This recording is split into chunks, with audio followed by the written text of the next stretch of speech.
পুরা বাংলাদেশ কিন্তু তারেক রহমানের প্ল্যান দেখে ফেলেছে। সরকারের নজিরবিহীন লুটপাট, দুর্নীতি এর জন্য দায়ী তারেক রহমান, বর্তমান সরকার প্রধান। উনি যখন দেশে এসেছিলেন, প্রথম দেশে এসে কি বলেছিলেন আপনাদের মনে আছে? উনি এসে বলেছিলেন যে আই হ্যাভ এ প্ল্যান। ওনার কি আছে?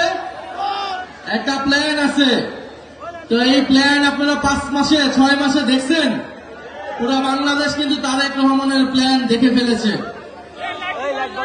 তারা বলেছিল নির্বাচিত সরকার আসলেই দেশের সব সমস্যার সমাধান হবে, রাজনৈতিক সরকার আসলেই দেশের আইন শৃঙ্খলা ঠিক হয়ে যাবে, দেশের অর্থনীতি ঠিক হয়ে যাবে।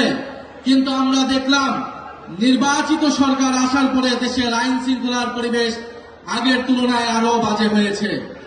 দেশের চাঁদাবাজি আগের তুলনায় আরো বেড়েছে, দেশের দুর্নীতি আগের তুলনায় আরো বেড়েছে।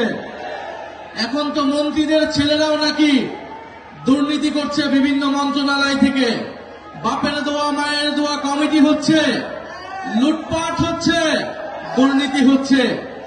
ফলে এই সরকার অব্যবস্থাপনা এবং অপরিকল্পনার কারণে আজকে তেলের দাম, গ্যাসের দাম, চালের দাম, সবজির দাম সবকিছুই বৃদ্ধি পাচ্ছে। কিন্তু সরকারের মন্ত্রীদের মুখের কথা শুনলে মনে হবে বাংলাদেশ বেহেশত হয়ে গিয়েছে, দেশে কোনো সমস্যা নাই।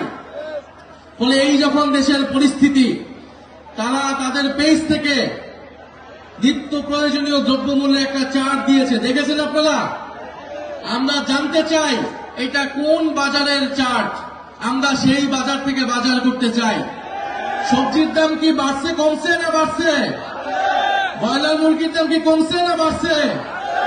সবকিছুর দাম ঊর্ধ্বমুখী হচ্ছে। বাজেট সেশনে তারা কি বলছিল যে এই বাজেট হওয়ার পরে কোনো কিছুর দাম নাকি বাড়ে নাই, কোনো কিছুর দাম নাকি বাড়বে না। এইরকম একের পর এক মিথ্যা কথা তারা বলে যাচ্ছে। সবচেয়ে বড় মিথ্যা কথাটা কি বলেছিল? নির্বাচনের সময় বলেছিল গণভোটে আপনারা হ্যাঁ ভোট দিন, জুলাই সনদ আপনারা বাস্তবায়ন করুন। কিন্তু সবাই মিলে যখন গণভোটে আমরা হ্যাঁ ভোট দিলাম, 70% মানুষ গণভোটে হ্যাঁ ভোট দিয়েছে। তারপরে তারা ক্ষমতায় গিয়ে সেই গণভোটে হ্যাঁ তারা বাস্তবায়ন করলো না। তারা সংবিধান সংশোধন কমিটির নামে জনগণের সাথে বিশ্বাসঘাতকতা করছে, প্রতারণা করেছে। ফলে এই সরকারকে আমরা একটা প্রতারক সরকার বলতে পারি, একটা বিশ্বাসঘাতক সরকার বলতে পারি। যারা এই দেশের জনগণের সাথে জুলাই গণ